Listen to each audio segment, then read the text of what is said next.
राज्य निवडणूक आयोगाला सुप्रीम कोर्टाचा मोठा दिलासा। जिल्हा परिषदेच्या निवडणुका घेण्यासाठी 15 दिवसांची मुदतवाढ। 12 जिल्हा परिषद आणि 125 पंचायत समितीसाठी कोर्टाचे निर्देश।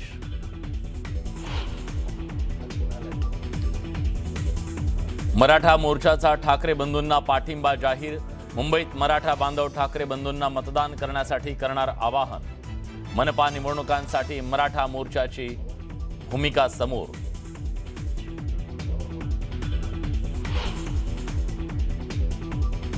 मी महाराष्ट्राचा दादा आहे, गल्लीतला दादा नाही। अजित पवारांचा महेश लांडगेंना टोला, तर पिंपरी चिंचवडकरांना फसवत तुम्ही त्यांचा भ्रमनिरास केला।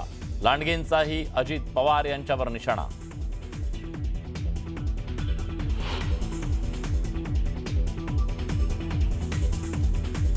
उद्धव ठाकरे हे विकास विरोधी। करप्ट आणि कन्फ्युजनची ठाकरे बंधूंची युती। मुंबईकरांना सावध होण्याची वेळ। आशिष शेलारांनी सुनावले खडेबोल।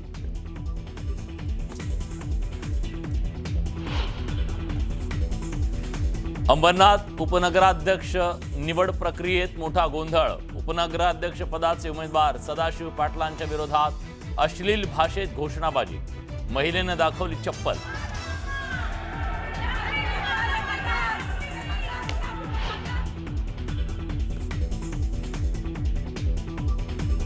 गुंड गजानन मारणेला 15 आणि 16 तारखेला पुण्यात येण्याची परवानगी।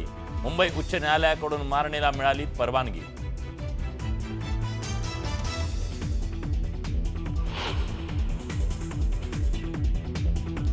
महायुतीच्या मुंबईतल्या प्रचाराचा समारोप आज शिवाजी पार्कातल्या सभेने होणार। मुख्यमंत्री फडणवीस, उपमुख्यमंत्री एकनाथ शिंदेंची तोफ धडाडणार। राज आणि उद्धव ठाकरेंच्या आरोपांना काय उत्तर देणार याकडे लक्ष।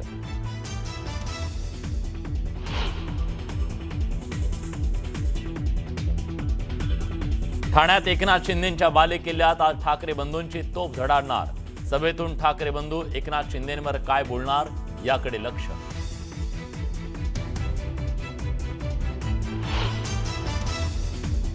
डोंबिवलीत पैसे वाटपावरून आरोप प्रत्यारोप। तुकाराम नगर परिसरात पैसे वाटल्याच्या आरोपावरून शिवसेना आणि भाजपमध्ये जुंपली।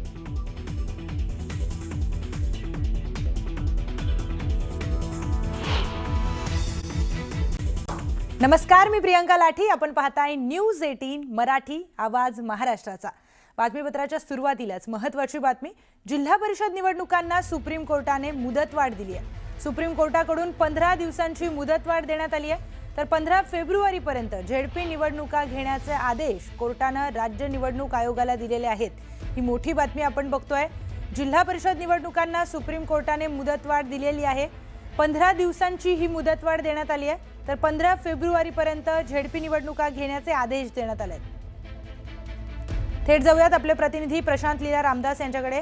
प्रशांत, या निवडणुका पुढे ढकलण्यात येणार होत्या असे कालपासून चर्चा सुरू झालेली होती आणि आज 15 फेब्रुवारीपर्यंत या पुढे ढकलण्यात आल्याचं कळतंय। काय अधिकची माहिती?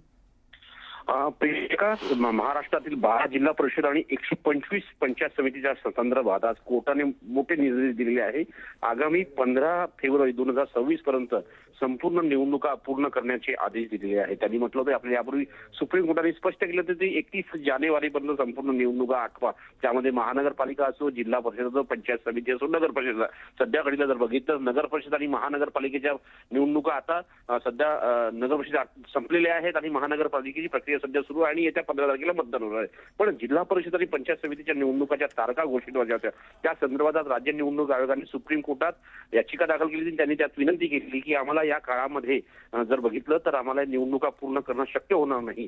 त्याचमुळे आपण यासाठी मुदत वाढ द्यावी। त्यानंतर सुप्रीम कोर्टाने म्हणजे न्यायमूर्ती सूर्यकांत यांच्या 3 सदस्यीय खंडपीठाने या संदर्भात दिशानिर्देश दिले आणि त्यांनी स्पष्ट केले की येत्या 15 फेब्रुवारी 2026 पर्यंत जिल्हा परिषदेच्या निवडणुका पूर्ण कराव्या। याचा अर्थ असा होतो की 15 दिवसाची मुदतवाढ मिळालेली आहे।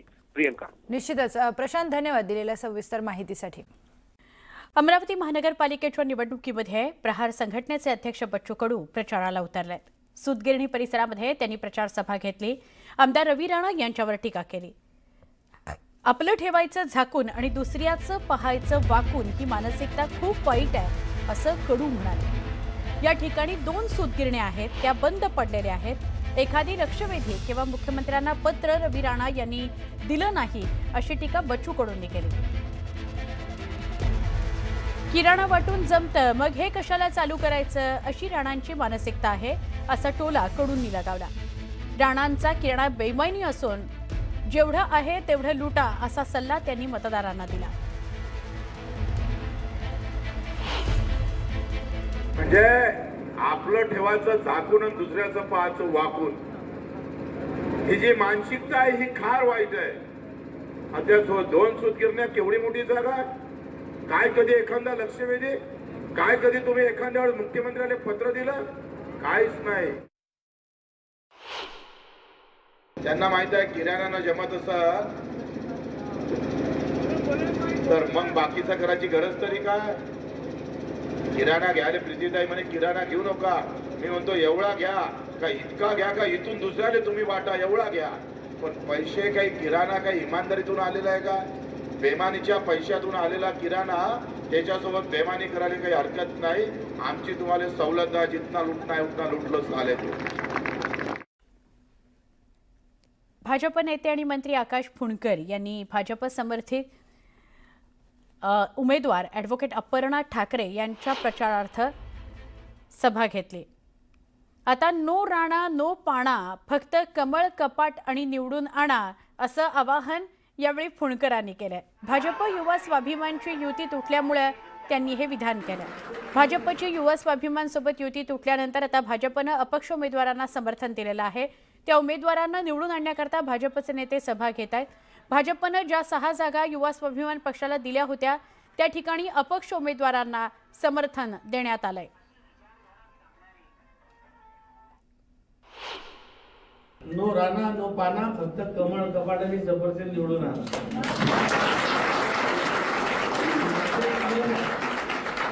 आणि मी तो म्हणतो याचं हे त्रिवाक्य पाठवून सुरू करा. ना राणा ना पाना, आता फक्त कमळ कपाट आणि सफरचंद निवडून आणा. डोंबिवलीमध्ये पैसे वाटल्याच्या आरोपावरून शिवसेना आणि भाजपमध्ये झुंपली आहे. डोंबिवलीतल्या तुकाराम नगर परिसरामध्ये पैसे वाटप होत असल्याचा आरोप शिवसेना पदाधिकाऱ्यांनी केला. भाजपचा कार्यकर्ता परिसरात पैसे वाटत असल्याचा आरोप त्यांनी केला. पण भाजपचे जिल्हाध्यक्ष नंदू परब यांनी हा आरोप फेटाळून लावला. संबंधित कार्यकर्ता निवडणूक प्रचार पत्रकं वाटत असल्याचा बचाव त्यांनी केला आहे.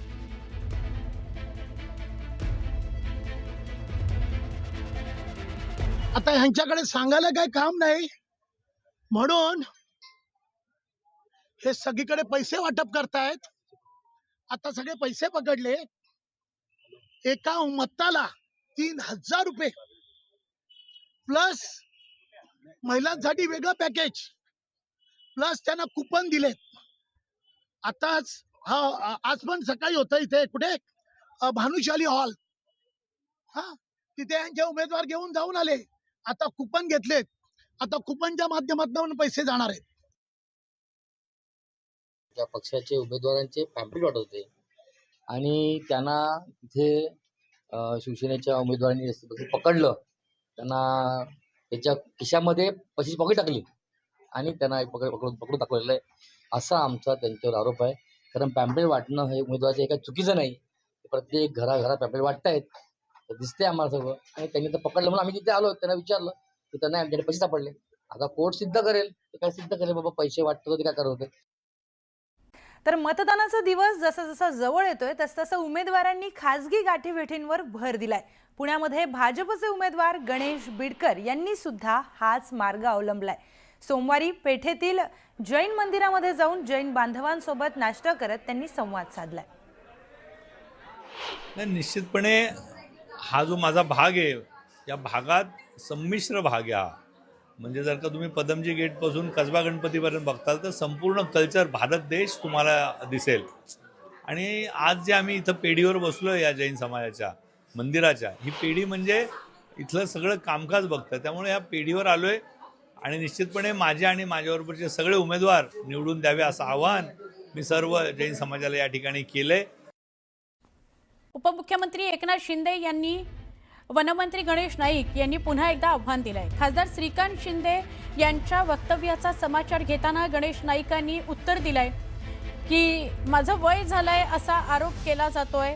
पण तुझ्या वडिलांना माझ्यासोबत चालायला सांग, अर्धा तास जरी ते चाललेत का ते पाहू, असं आव्हान त्यांनी दिलं. आणि जर मी आव्हान हरलो तर चक्क राजकारणातून मी संन्यास घेईन, असं नाईक म्हणाले.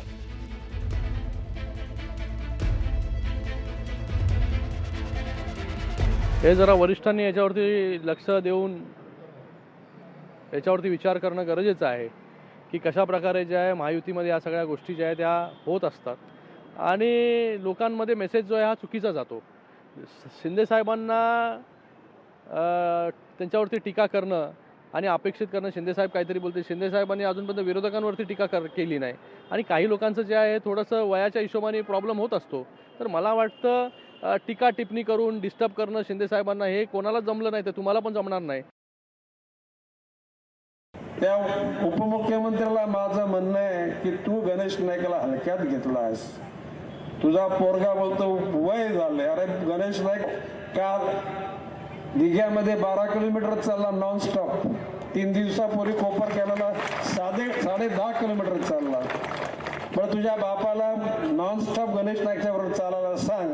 जर गणेश नाईक हरला तर राजकारण सोडून देईल, नाही तुझ्या बापाला राजकारण सोडायला सांग.